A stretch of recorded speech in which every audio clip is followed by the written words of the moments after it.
I'm chairing the agriculture section on behalf of Nathaniel. Before we get started, I think it'd be great to have show a little appreciation to Wes for hosting us and to Wes and Nathaniel for organizing this. Yeah.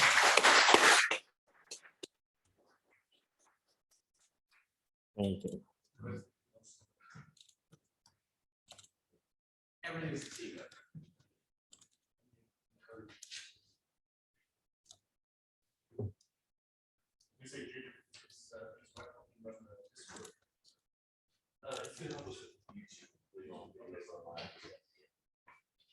Okay, I'm going to go first in this session. Yeah. You have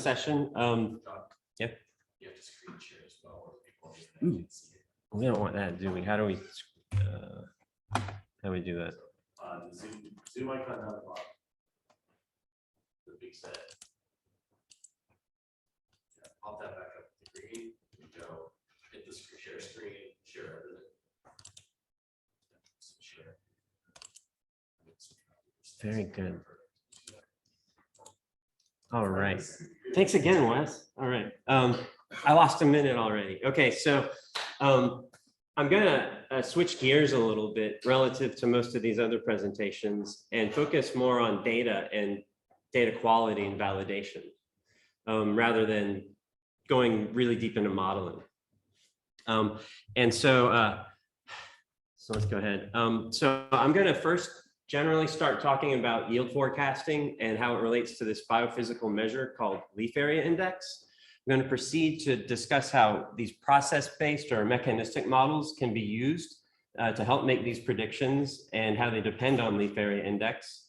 Then I'm going to go into discuss a little bit about how we can measure leaf area using field techniques and how remotely sensed vegetation indices can help us come up with measures of this and how we can model that. Then how drone and satellite imagery can be used to generate LAI at different resolutions that are coarser than we sample in the field.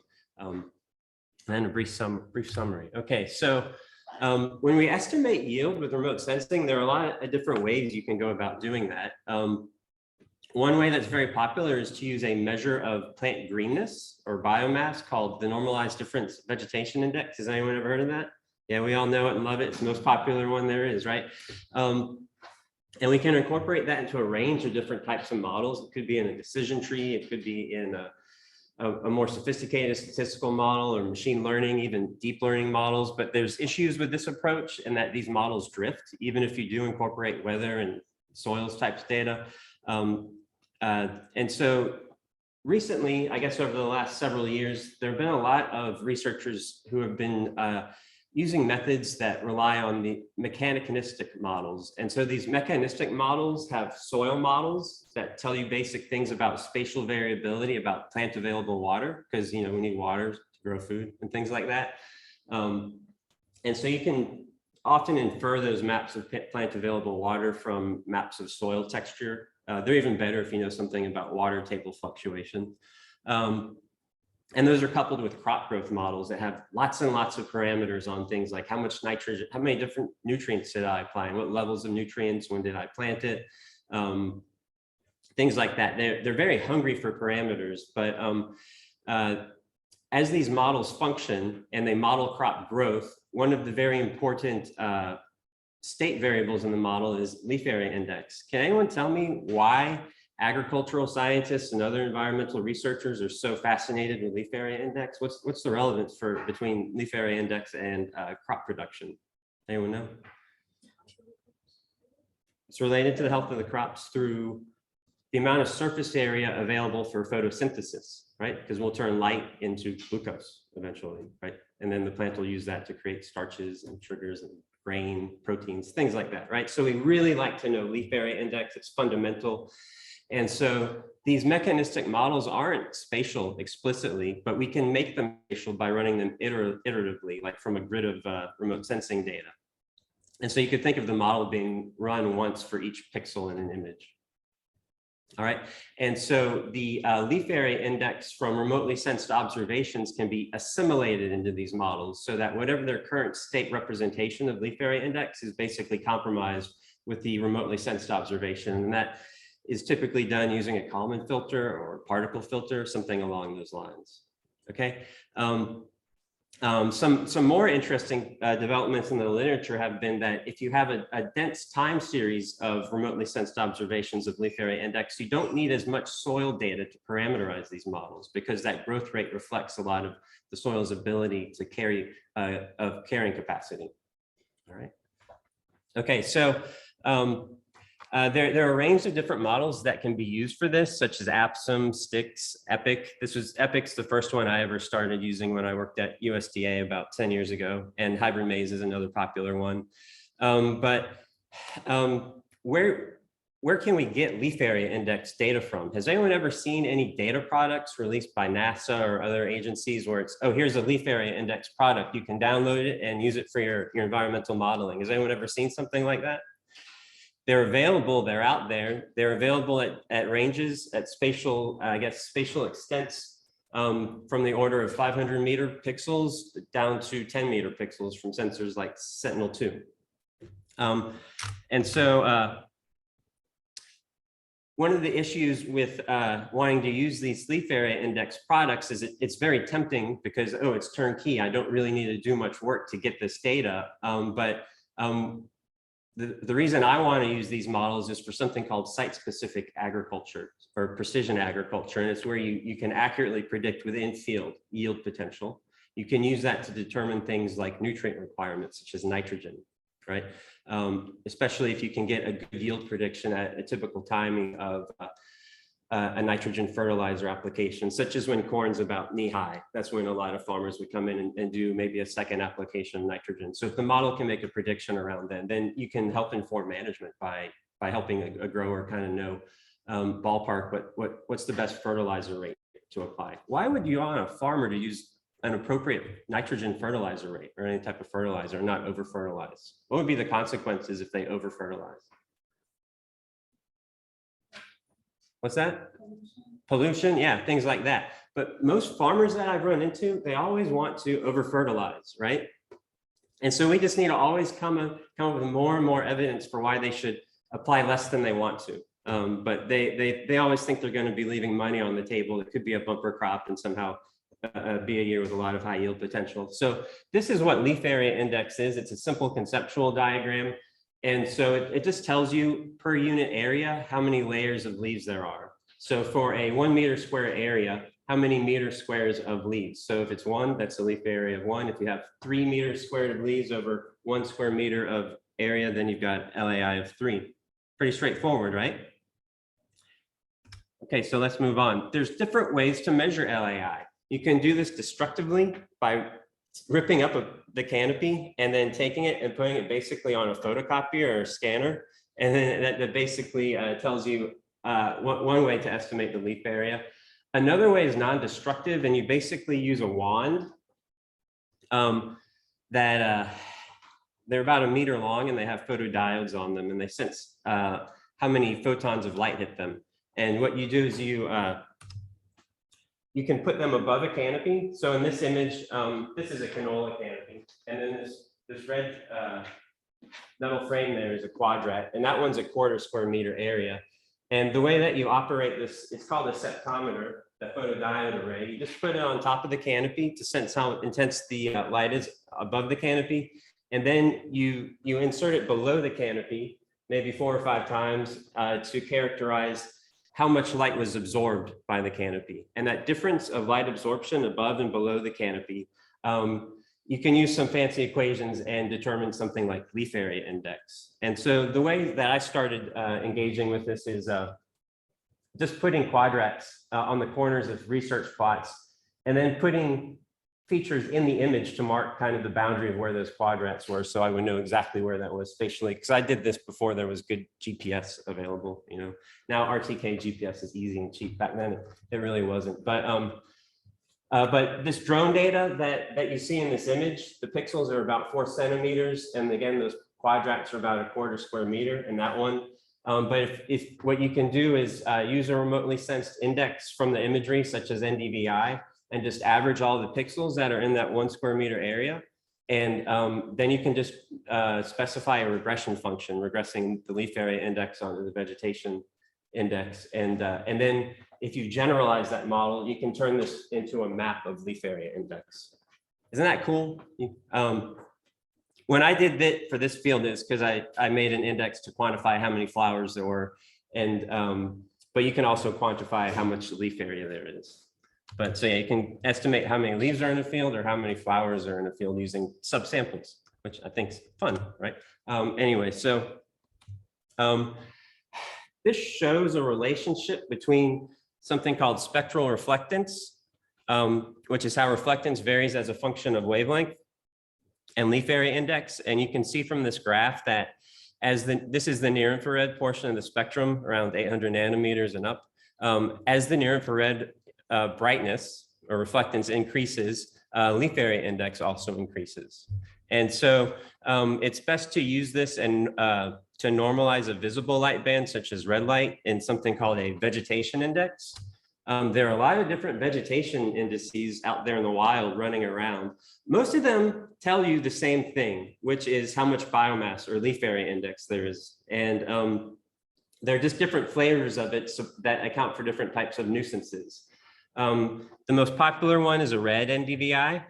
If you have a really dense canopy, the signal can saturate a bit. So this wide dynamic range vegetation index has a scaling factor to kind of downsize the magnitude of near infrared so that the normalized difference with that in red isn't prone to saturation. Then there's a soil adjusted vegetation index that basically NDVI is sensitive to variation in soil brightness, but we only want it to be sensitive to variation in leaf area. This little numerical constant here will adjust it so that it's less sensitive to soil brightness. So if you're imaging a crop at an early season where there's lots of exposed soil, it tends to work pretty well. And GRVI is just a poor man's NDVI. You can do that with your cell phone and it's an approximation. Sometimes it works better, sometimes it works worse.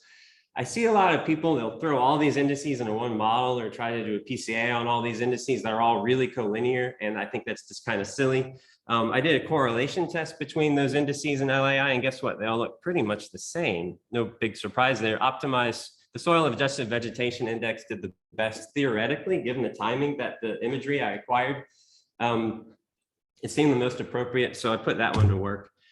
And to model leaf area index, I just used a Bayesian regression model, just a really simple one with weak priors that it's just so easy to set it up. It's using this Arsten package, which is the R package that uses the STAN approach to doing this. And this looks just like a basic linear model, but since we use this package in R, we get all the posterior benefits of doing Bayesian regression. Okay, and then we get to sample the posterior density too, right? Lots of extras basically for free, right? I like it. So we can make a map of predicted leaf area index values across a whole study area. And so since we have this map, so for the corn data I used, the quadrats were actually a square meter. So this data is at that scale of a square meter. And then the next thing that I can do is overlay a satellite image grid. This could be Sentinel or Landsat or some of the other sensors that have been discussed here. The next step is you can downsample those 1 meter predictions into a larger grid, like 10 meters or 30 meters, kind of how we average the NDVI values into the quadrat. Now we're going to do this, but when I haven't done this yet, but what's really nice about it is this is a way to generate leaf area index across large extents. A regression model to predict LAI from these, or to calibrate leaf area index from like the satellite data. Yeah, these LAI values can be used. We would probably need a spatial regression model for this one because the sample, they all have probably some neighborhood and spatial dependence in there. But this is just kind of showing you how if there is a satellite sensor with LAI that's distributed at some scale, if you do subsamples using drone imagery, you can basically come up with data to validate the LAI product or even calibrate your own. And if you do use a Bayesian approach for this or some hierarchical form, then you might be able to propagate the errors from each step, from the first linear model I showed you to another linear model that relates the LAI to the satellite data. I'm not getting into that on purpose because I'm just focusing on the leaf area index as a measurement and the focus on the data quality. So just to summarize, this is just basically how you can correlate leaf area with the vegetation index, convert that into a satellite pixel grid, and then the broader spatial extent of the LAI ground truth can be used to calibrate LAI products, or develop your own model. So that's that. So that was just like a little, let's look under the hood of LAI and see how we can make our own, as opposed to just relying on a data product that someone gives us and having faith in it. Right, so that's that. I'm out of time. I originally have 44 slides, like some other people. I whittled it down a bit, but I still ran out of time. So I don't think we have time for Q&A. But if you want to chat later, I'll be around all week. Well, not all week, till Thursday afternoon. But so moving on to the next presenter is going to be Ayesha Ali. You're okay. That's you. All right, very good. Okay.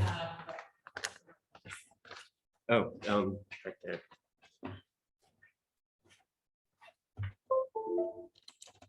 So I'm going to call on you to help set this up.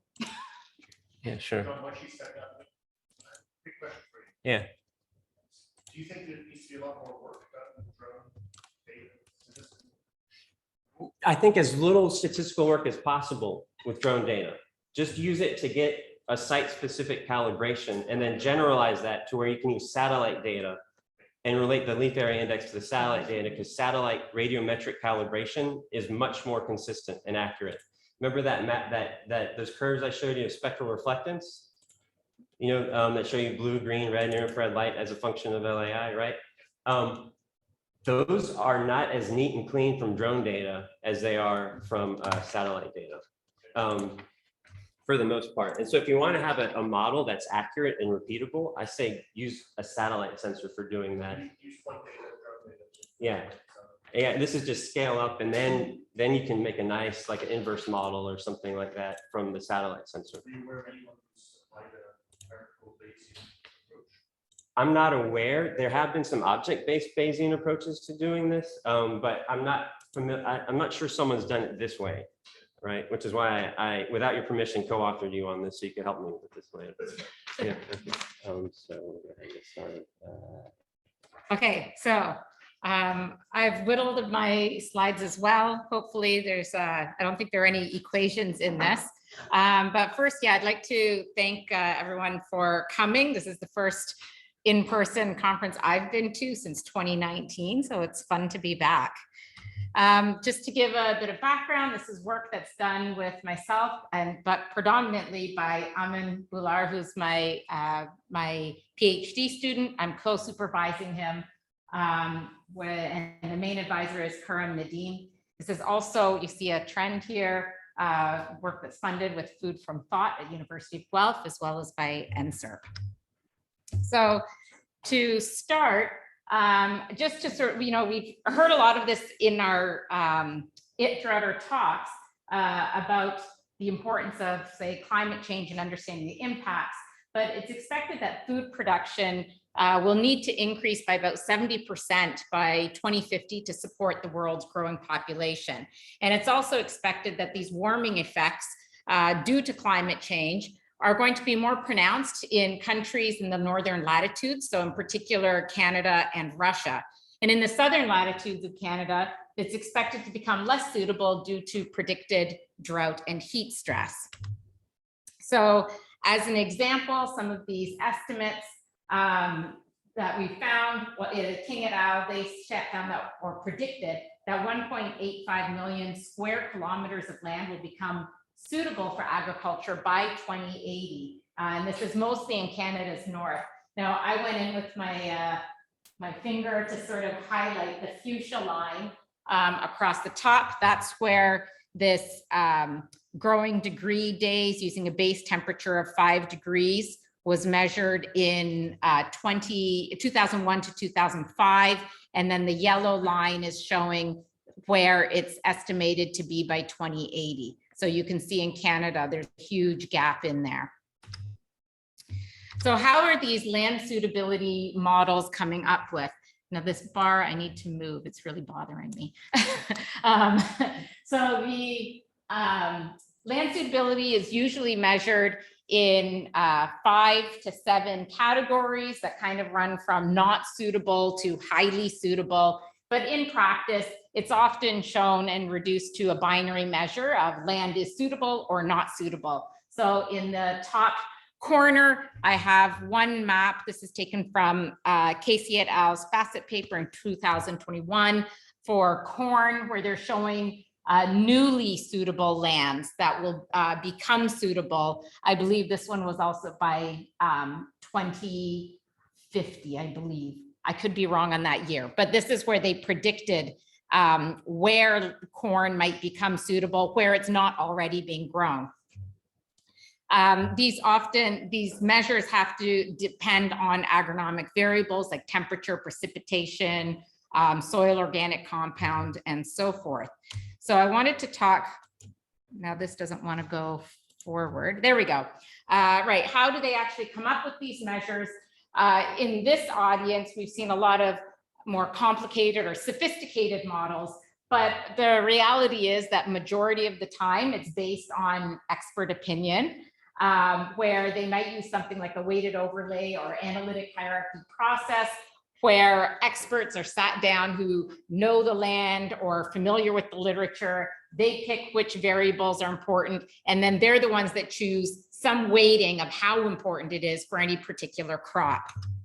So in fact, 2020, which is not that long ago, was the first model we saw where they decided to look at land suitability and directly looking at it a function of crop yield, saying, well, where we see more crops growing might be where the land that's more suitable for that crop is located.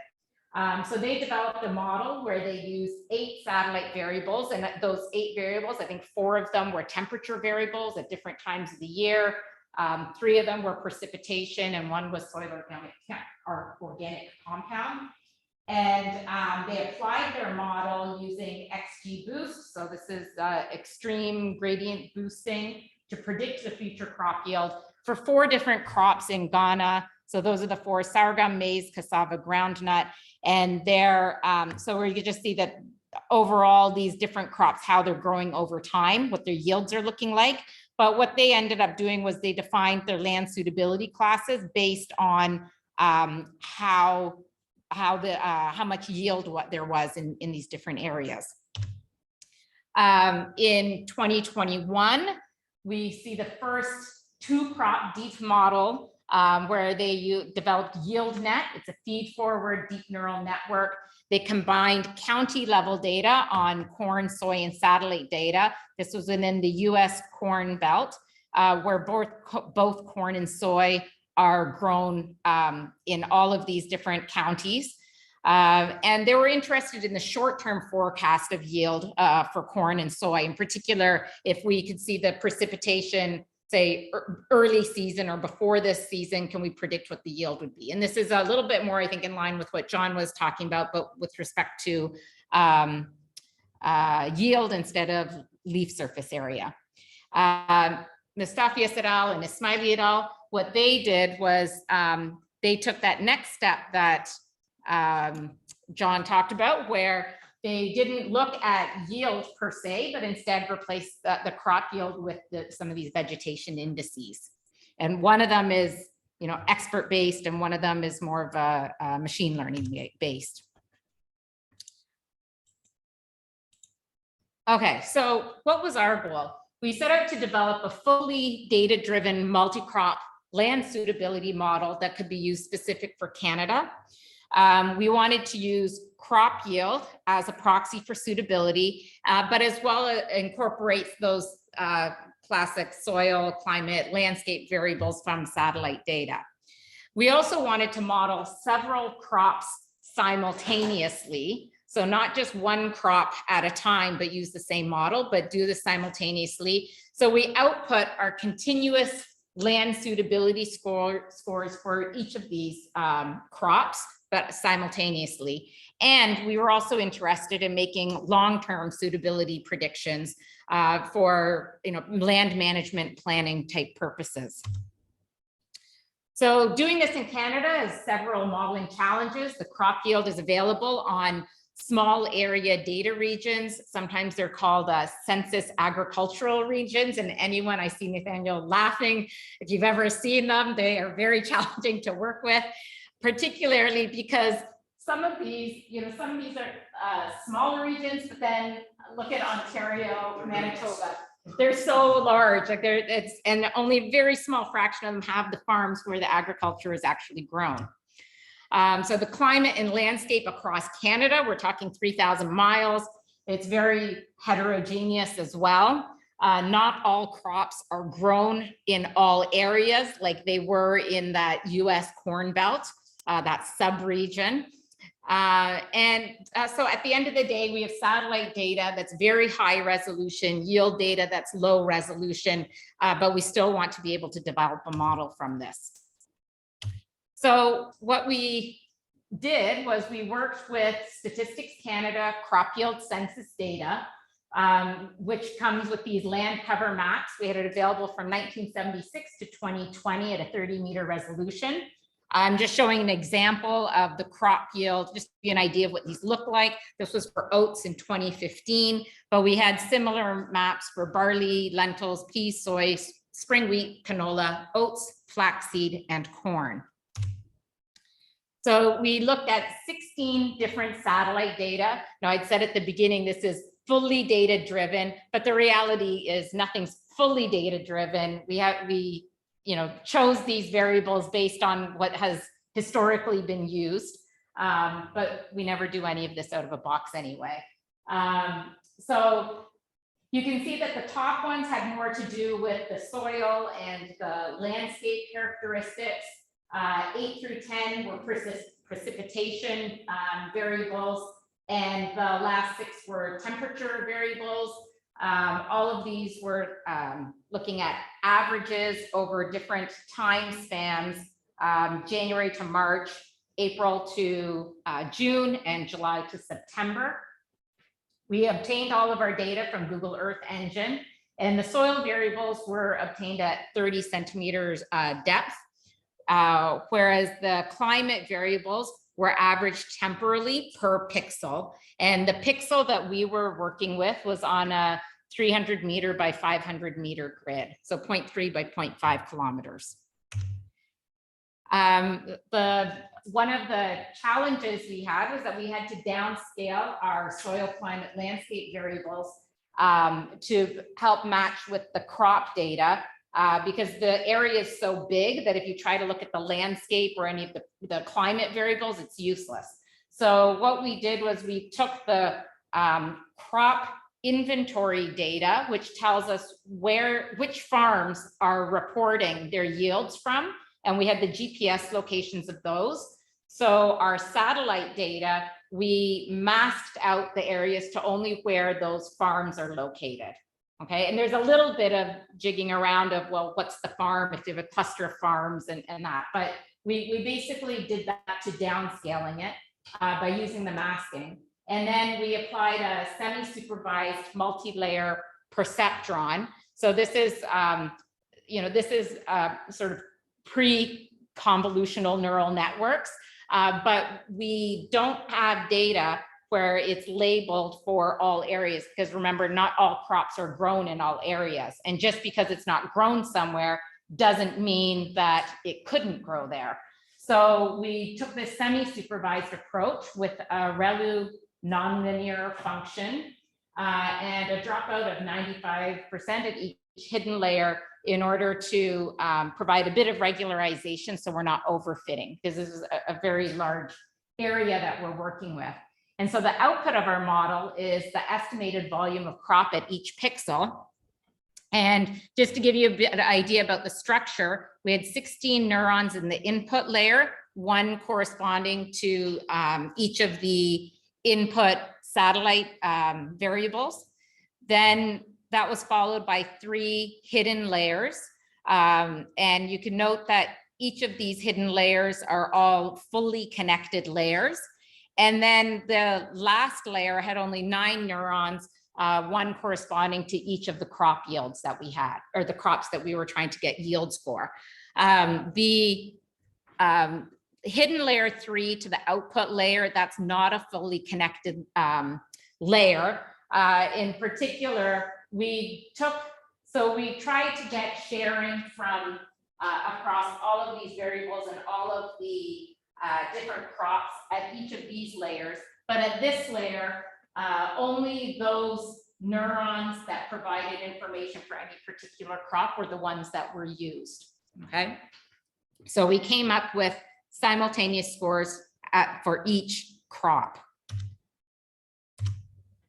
So to give an idea about the variables that we input, remember I said we did look at the literature and stuff, but to select them, but we wanted to understand which ones were coming up as important. And so we used the SHAP variable importance, which is the Shapley additive predictions to do that. And what it gives us is an average contribution of each variable to the prediction at the end of our layer. Just about that. So this is based on how our model performs only when a subset of the input variables were used, and essentially slope, soil pH, and diurnal temperature in the summer months were the ones that came out mostly. Now, I didn't see, was that a 1 minute or, okay. So the upshot is that when we look at our maps, these are positive land suitability maps. Anything you see in blue is where we're going to get a lot of, where we're going to see an increase in suitability. And remember, this is a score and it's ranging from 0% to 20%. And then we also have, so in oats and in barley, we're going to see a lot more increase in those.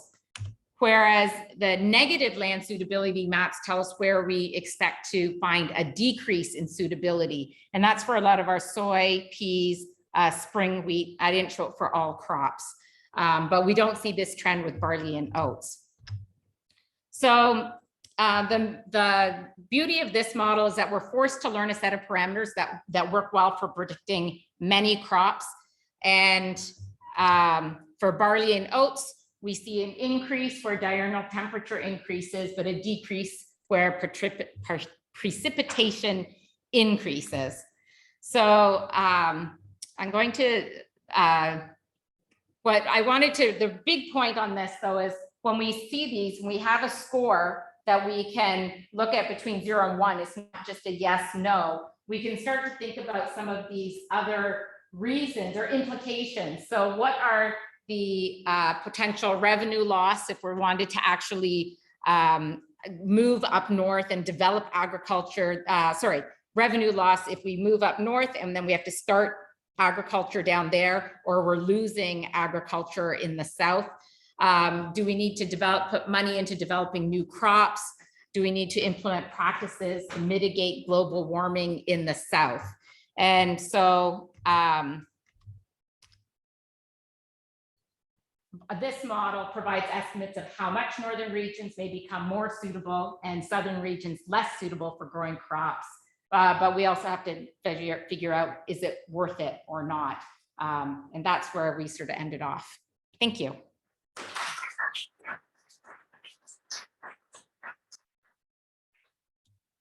One quick question. Is there a line which show that there is no possibility to grow? There is a big loss in the productivity, not in Canada, but globally, because I think there is, you are saying there is a problem of meeting the needs of the world population of food as far as the climate change is changing. So what you have there is the northern one that showed the line, Yeah. the curve, the growing curve. Is there one which you are? There is no growth, there is a decline. So we haven't got to the point of defining one of those. So those were based on growing degree days, and we haven't got there yet. Problem with doing this globally is that we don't have the yield data for everywhere. So for that, we may have to move into using some of these vegetation indices. But you are the one who defined this line? I didn't define the line. That was King et al. In 2021. Okay, is Yeah. there anybody else did one about the change of the desert land and the movement? So north the and desert lands, I don't know. We were focusing on Canada. And even though there's a decrease with some crops in the southern, it's hard to say whether, like that was in a percentage decrease. So if the yield, there still has to be that trade-off of, well, how much is going to be lost in the south. So it might be 20%, but if that yield is really high and the yield is still higher than what you were going to get in the north, up top, then one has to think about which practices have to be done there. This could be applied into somewhere like Egypt where you have more desert lands, and that might be more of the issue there. We didn't get into doing that. That was what Amin actually wanted to do, was his next step, or what he's running right now, are models where he's using vegetation indices. And if that works well, at least for Canada, then the idea is, well, we can run it globally and then look at some of these other areas. Because the rise of the water, there will be more melting. This is the reason that we are moving north. Yeah, This melting is going, sorry, yeah. I think Egypt falling, I think. Oh. Sorry. I think what I really want to say, that the rise of the water is eating the land of the delta in Egypt and covering some of the island in the Mediterranean and in the south. So there is a very serious loss of land covering, was productive and leading to some kind of agriculture that will feed those people. And what is going to happen? It's very serious. The immigration and all these kind of things are connected to this. Yeah, well, in that sense, if the land goes under, then we're not going to be getting the crops growing there either. So that's like another dynamic. Okay, good. We gotta Definitely stop worth now. looking Very good. into, Yeah, so. you gotta worry about the Nile being dammed up, all that stuff. Okay, Yeah. Jumi, could you share your screen, please? Yes. Let's see. Okay, all right, so our file will be Jimmy Gogoy. Go ahead when you're Okay. ready. Sure. Thank you, Craig. Hi, everyone. Today I'll be presenting some results from some of our research. And it's about integrating different in-season data sets from multiple sources and using machine and deep learning towards improving crop yield prediction in the Canadian prairies. A little bit of background before I start off with the methods and the results is basically related to the food security aspect, where an accurate estimation and prediction is key to making some strategic decisions from local to global scales. And we focused on a remote sensing based approach because it's an advantageous approach, especially in regions that have a lower data footprint. And conventionally, statistical models have remained a popular tool with the growing availability of observational data. But because we are undergoing a big data revolution where high resolution data sets have become available, we're trying to sort of integrate these state-of-the-art machine learning techniques and these high resolution multi-source data sets into improving some traditional methods in the Canadian agricultural research. So moving on to study area. So we were able to access some field scale data for a farm in southern Alberta in the Canadian prairies. And this farmland covers a field, I think they have around 24 fields, and it covers an area of 10,000 acres. And on the right, you can see like we're focusing on the time between 2007 and 12, because that's the time when we have the data sets available. And then we're focusing on the three main field crops of the Canadian prairies, which is spring wheat, barley, and canola. We had access to point scale data, but we have aggregated this point scale yield data to 30-meter resolution to match the resolution of the Landsat dataset. And on the bottom right, you can see the number of growing seasons that is covered for each crop, starting with one growing season, and the maximum that one crop has been grown on a field is 6 growing seasons. So starting from 1 to 6, that's the number of years that a crop has been grown in a particular field.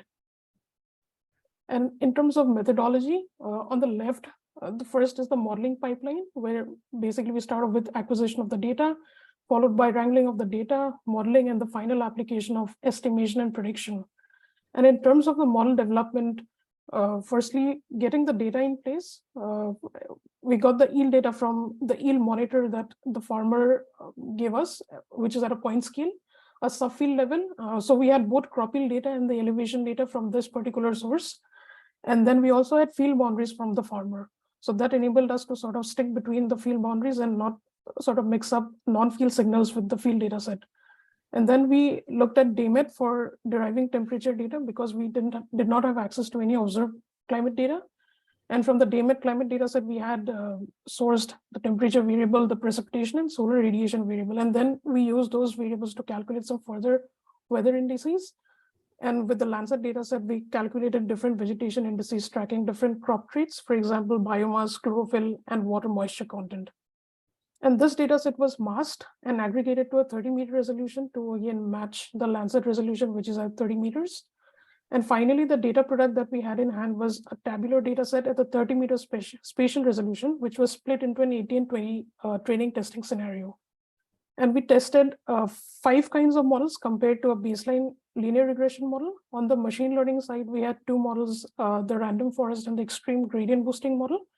And on the deep learning side, we had the convolutional neural net and the deep neural network, which was trained using tenfold cross-validation for deriving the optimal hyperparameters.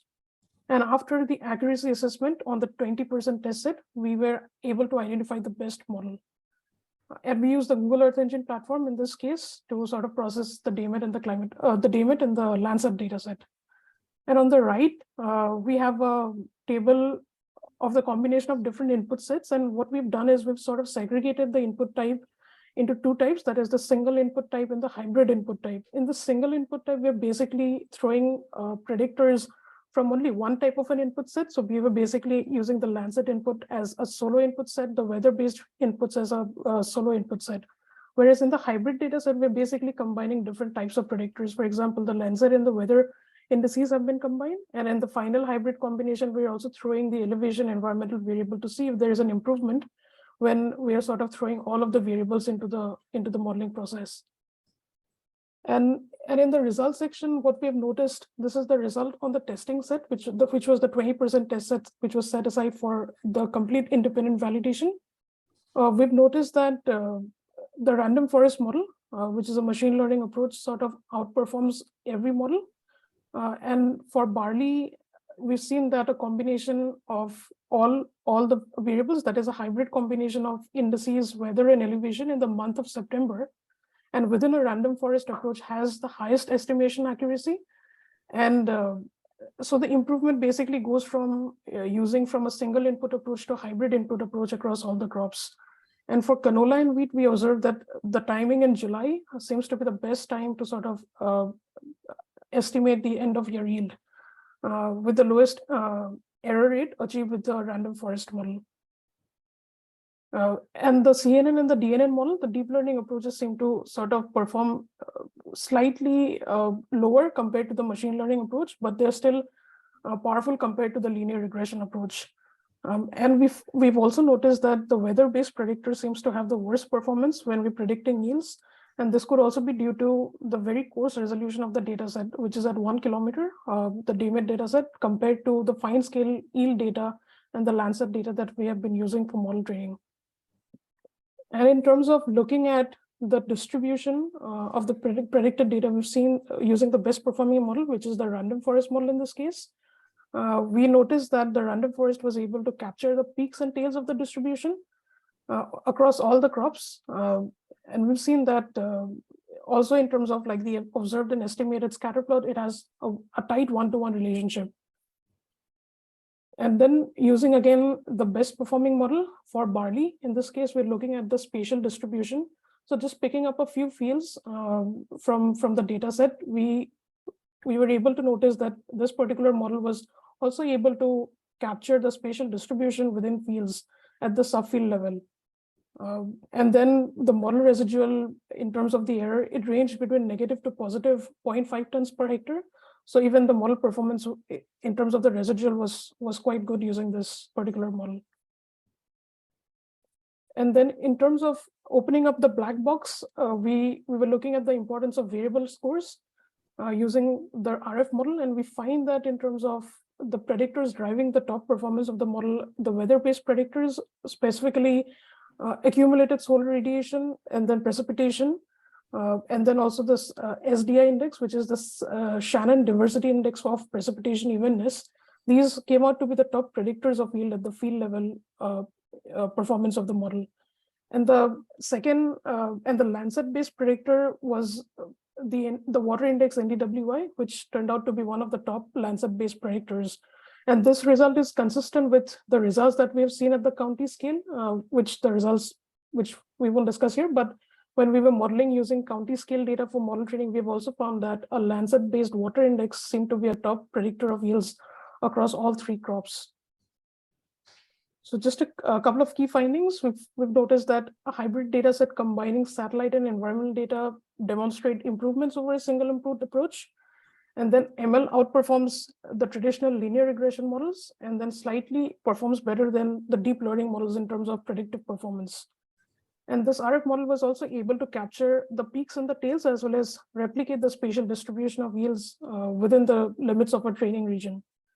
And then the other last finding is that the weather-based predictors and the Lancet-driven water index come out to be the top drivers of yields across the crops in this particular region. That's it. Thank you.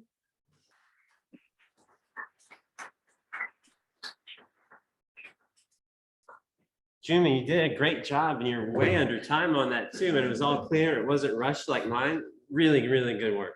Thank you. You have time for a question. Any questions? Yeah. Yeah, I was just wondering, could you tell us again where you got the field monitoring data from? Thank you for the question. So this yield data set was given to us by a farmer in the prairies, like in southern Alberta. So we sort of got in touch with this farmer through Nathaniel, and he was kind enough to give us this data set. And like you said, just like covers a couple of years, because I think like they have been changing like the yield monitors. So we don't have like data set for the latest years, but that's the data set we could get for the last couple of years from a farmer in the. One farm? It's just one farm, yes. Okay, thank you. Yeah, sure.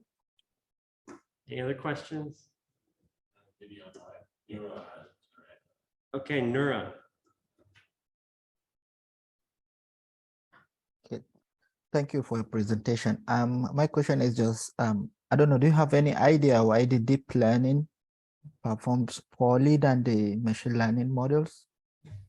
Yeah, thanks for the question. I think we've been sort of looking at that as well, and I think it's because of the nature of the data set. So these like models like the CNN and the DNN models are basically, have been developed to work on images, and this is not an image. Like we are working on a tabular data set where they are unable to pick up like the spatial signals. So I feel that's why probably the deep learning models are unable to perform better than the random forest or the XGB model in this case. Very good. That's dead on accurate. If anyone follows Kaggle competitions and all, they also found XGBoost tree-based models outdo deep learning for tabular data. Very good, Jimmy. Any other Thank questions? you. Yeah. Okay, you're Just a quick. Do you have the characteristics of the soil for this farm? Does it agree with what Aisha presented? The characteristics of the soil and the pH and all these for this particular farm, because you have the same crop that Aisha presented, I think. I don't think she can infer that from her data, but to repeat the question, it was, were you able to relate your results to the soil, to any soil data? Is that it? Or soil No, unfortunately not, because we didn't have that access to that data set like that at that fine scale. All we had were the soil polygon data sets, and they were not very useful in this fine scale study. So we were soil data at that scale is not accurate for predicting field level properties. It's no good. Yeah, the soil surveys in Canada, they were all done by like different people. So you put the same two different soil scientists in the same field, they'll come up with different soil type names. Yeah. How about the old data, experimental data that was done in Rosenstein and other places? Do they have the same kind of characteristics. Not at this resolution that she's modeling at, not that scale. Yeah, soil data is really tricky. And part of that is our ability to characterize soils objectively and at scale. It's still pretty limited. So I think what that was Okay. referring to is like some of the control studies, long-term. Oh. control studies. How to do soil, you know, the soil pH, soil texture, and I would say they generally are the top predictors in yield.